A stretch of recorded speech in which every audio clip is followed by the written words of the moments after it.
আরাফার ময়দানে সিজদায় দোয়া উত্তম নাকি দুই হাত তুলে দোয়া উত্তম? ভাইরা আমার, সাধারণ দোয়া তো দুই হাত তুলেই, কারণ নবী করিম সাল্লাল্লাহু আলাইহি ওয়াসাল্লাম একটা হাদিস আছে, তিনি বলেছেন তোমরা যখন আল্লাহর কাছে চাইবা ফাসআলুহু বিআকুফিকুম, তখন তোমাদের হাতের তালু দিয়ে চাইবা, অর্থাৎ এইভাবে। এটা তো জেনারেল দোয়ার সিস্টেম যে আমরা এভাবে হাতের তালু দিয়ে আল্লাহর কাছে দোয়া করব।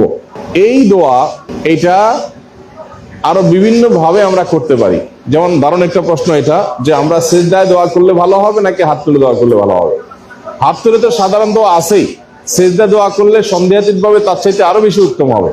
কারণ সিজদা করার মানে হলো সিজদা ইটসেলফ একটা ইবাদত, এরপরে আবার সেখানে দোয়া প্লাস হয়েছে।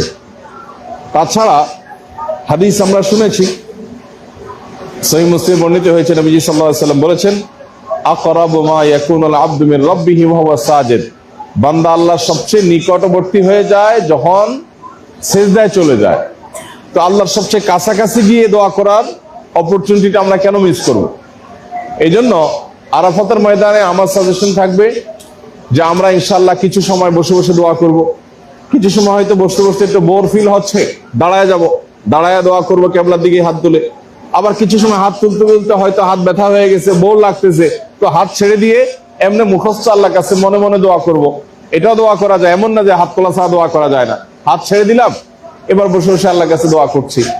আবার কখনো বসতেই আর ইচ্ছা করছে না, অনেক লম্বা সময় ধরে বসে আছি, তাহলে হয়তো আমি চিত হয়ে একটু শুয়ে গেলাম, হেলান দিলাম এবং মনে মনে আল্লাহর কাছে চাওয়াগুলো পেশ করলাম।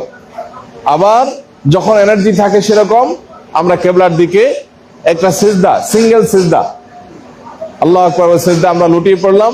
সিজদা লুটিয়ে পড়ে সিজদার তাসবিহর পাশাপাশি লম্বা দোয়া যতটুকু তৌফিক হয়, 2, 5, 10, 15, 20 মিনিট আমরা সিজদা দোয়া করলাম। আবার অনেক সময় দোয়া করতে করতে